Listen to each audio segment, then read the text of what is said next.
प्रधानमंत्री नरेंद्र मोदी ने आंध्र प्रदेश में लगभग 60,000 करोड़ रुपए की परियोजनाओं का शिलान्यास और उद्घाटन किया है। इसमें सीएम नायडू की महत्वाकांक्षी अमरावती प्रोजेक्ट भी शामिल रही। अमरावती में राजधानी परियोजना की आधारशिला रखते हुए प्रधानमंत्री नरेंद्र मोदी ने इसे आंध्र प्रदेश की आशाओं का केंद्र बताया। उन्होंने कहा कि अमरावती सिर्फ एक शहर नहीं है, बल्कि आर्टिफिशियल इंटेलिजेंस, हरित ऊर्जा और औद्योगिक विकास में अग्रणी बनने की क्षमता रखता है। केंद्र सरकार द्वारा परियोजनाओं को समयबद्ध रूप से पूरा करने का आश्वासन देते हुए मोदी ने अमरावती को विकसित भारत के भविष्य का इंजन बताया।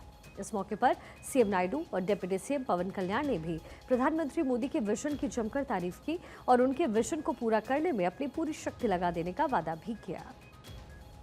एक सपना सच होते दिख रहा है। एक नया अमरावती, एक नया आंध्रा। अमरावती वो धरती है जहां परंपरा और प्रगति दोनों साथ चलते हैं, जहां बौद्ध विरासत की शांति भी है और विकसित भारत के निर्माण की ऊर्जा भी है। आज यहां करीब 60,000 करोड़ रुपए के प्रोजेक्ट का शिलान्यास और लोकार्पण किया गया है।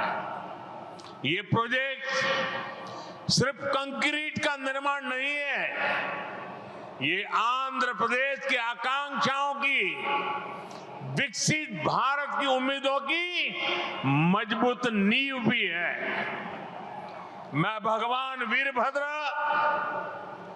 भगवान अमरलिंगेश्वर और तिरुपति बालाजी के चरणों में प्रणाम करते हुए आंध्र प्रदेश की सम्मानित जनता को बहुत बहुत बधाई देता हूं। मुख्यमंत्री चंद्रबाबू नायडू गारू और पवन कल्याण जी को भी मैं बहुत बहुत शुभकामनाएं देता हूं।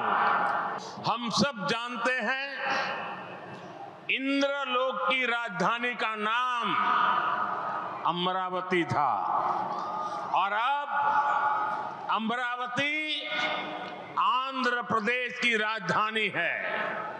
ये सिर्फ संयोग नहीं है, ये स्वर्ण आंध्रा के निर्माण का भी शुभ संकेत है। स्वर्ण आंध्रा विकसित भारत की राह को मजबूत करेगा और अमरावती स्वर्ण आंध्रा के विजन को ऊर्जा देगी।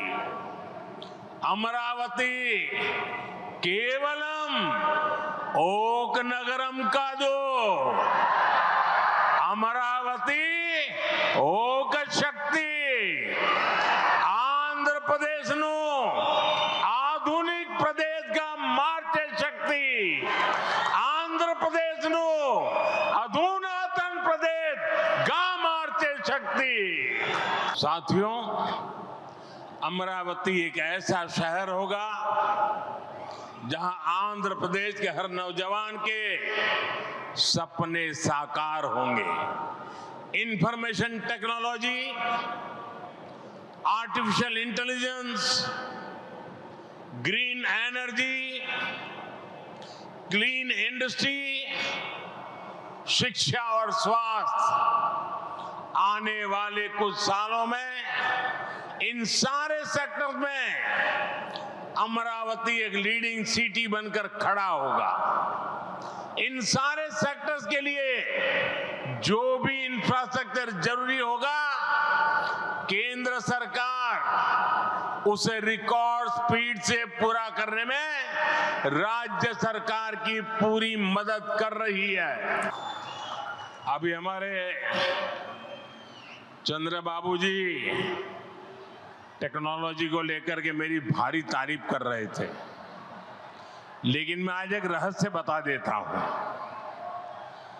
जब मैं गुजरात में नया नया मुख्यमंत्री बना तो मैं बाबू हैदराबाद में बैठ कर के किस किस प्रकार के इनिशिएटिव ले रहे हैं उसका बड़ा बारीकी से अध्ययन करता था और मैं उसमें से बहुत कुछ सीखता था और उसे आज मुझे लागू करने का अवसर मिला है, मैं लागू कर रहा हूं। और मैं अपने अनुभव से कहता हूं, फ्यूचर टेक्नोलॉजी हो, बहुत बड़े स्केल पर काम करना हो और जल्दी से इसे जमीन पर उतारना हो, तो वो काम चंद्रबाबू उत्तम से उत्तम तरीके से कर सकते हैं। साथियों, 2015 में मुझे प्रजा राजधानी का शिलान्यास करने का अवसर मिला था। बीते सालों में केंद्र सरकार ने हर प्रकार से अमरावती के लिए मदद दी है। यहां बेसिक इंफ्रास्ट्रक्चर के निर्माण के लिए सभी कदम उठाए गए हैं। अब चंद्रबाबू गारू के नेतृत्व में राज्य सरकार बनने के बाद सारे ग्रह जो लगे थे अब हट गए हैं। यहां विकास कार्यों में तेजी आ गई है। हाई कोर्ट, विधानसभा, सेक्रेटेरिएट, राजभवन, ऐसी कई जरूरी बिल्डिंग बनाने के कामों को भी प्राथमिकता दी जा रही है। एनटीआर गारू ने विकसित आंध्र प्रदेश का सपना देखा था। हमें मिलकर अमरावती को, आंध्र प्रदेश को विकसित भारत का ग्रोथ इंजन बनाना है। हमें एनटीआर गारू का सपना पूरा करना है। चंद्रबाबू गारू, ब्रदर पवन कल्याण, इदी मनमू चेयाली, इदी मन में चेयाली। बीते 10 सालों में भारत ने देश में फिजिकल, डिजिटल और सोशल इंफ्रास्ट्रक्चर पर विशेष बल दिया है।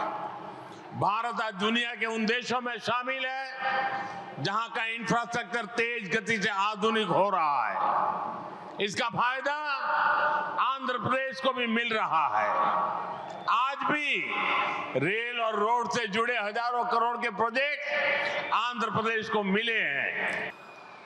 यहां आंध्र प्रदेश में कनेक्टिविटी का नया अध्याय लिखा जा रहा है। इन प्रोजेक्ट से एक जिले से दूसरे जिले की कनेक्टिविटी बढ़ेगी, आसपास के राज्यों से कनेक्टिविटी बेहतर होगी। इससे किसानों के लिए बड़े बाजार तक फसल पहुंचाना आसान होगा और उद्योगों के लिए भी सुविधा होगी। टूरिज्म सेक्टर को और तीर्थ यात्राओं को बल मिलेगा। जैसे रेनीगुंटा नायडूपेटा हाईवे से तिरुपति बालाजी के दर्शन आसान होंगे। लोग बहुत कम समय में वेंकटेश्वर स्वामी के दर्शन कर पाएंगे। दुनिया में जो भी देश तेजी से विकसित हुए हैं, उन्होंने अपनी रेलवे पर बहुत अधिक बल दिया है। बीता दशक भारत में रेलवे के ट्रांसफॉर्मेशन का रहा है। भारत सरकार ने आंध्र प्रदेश में रेलवे के विकास के लिए रिकॉर्ड पैसे भेजे हैं। वर्ष 2009 से 2014 तक आंध्र प्रदेश और तेलंगाना के लिए रेलवे का कुल बजट 900 करोड़ रुपए से भी कम था, जबकि आज सिर्फ आंध्र का ही रेल बजट 9000 करोड़ रुपए से ज्यादा का है, यानी करीब 10 गुना से ज्यादा की बढ़ोतरी हुई है। साथियों, रेलवे के बढ़े हुए बजट से आंध्र प्रदेश में रेलवे का 100% इलेक्ट्रिफिकेशन हो चुका है। यहाँ 8 जोड़ी आधुनिक वंदे भारत ट्रेनें चल रही है। साथ ही आधुनिक सुविधाओं वाली अमृत भारत ट्रेन भी आंध्र प्रदेश से होकर गुजरती है। बीते 10 साल में आंध्र प्रदेश में 750 से अधिक रेल फ्लाईओवर बनाए गए हैं। इसके अलावा आंध्र प्रदेश के 70 से ज्यादा रेलवे स्टेशनों को अमृत भारत स्टेशन योजना के तहत विकसित किया जा रहा है। इंफ्रास्ट्रक्चर के लिए जब इतने सारे काम होते हैं तो उसका बहुत मल्टीप्लायर इफेक्ट होता है। इंफ्रास्ट्रक्चर के निर्माण में जो रॉ मटेरियल लगता है उसे मैन्युफैक्चरिंग इंडस्ट्री को बल मिलता है। सीमेंट का काम हो, स्टील का काम हो, ट्रांसपोर्टेशन का काम हो, ऐसे हर सेक्टर को इससे फायदा होता है। इंफ्रास्ट्रक्चर विकास का सीधा लाभ हमारे नौजवानों को होता है, उन्हें ज्यादा रोजगार मिलते हैं। आंध्र प्रदेश के भी हजारों युवाओं को इन इंफ्रा प्रोजेक्ट से रोजगार के नए मौके मिल रहे हैं। मैंने लाल किले से कहा था कि विकसित भारत का निर्माण गरीब, किसान, नौजवान और नारी शक्ति इन 4 पिलर्स पर होगा। एनडीए सरकार की नीति के केंद्र में 4 पिलर सबसे अहम है। हम विशेषकर किसानों के हितों को बड़ी प्राथमिकता देते हुए काम कर रहे हैं। किसानों की जेब पर बोझ ना पड़े और इसलिए बीते 10 सालों में केंद्र सरकार ने सस्ती खाद देने के लिए करीब 12 लाख करोड़ रुपए खर्च किए। हजारों नए और आधुनिक बीज भी किसानों को दिए। पीएम फसल बीमा स्कीम के तहत आंध्र प्रदेश के किसानों को अब तक 5,500 करोड़ रुपए का क्लेम मिल चुका है। पीएम किसान सम्मान निधि के तहत भी आंध्र के लाखों किसानों के खाते में 17,500 करोड़ रुपए से ज्यादा पहुंचे हैं। मित्र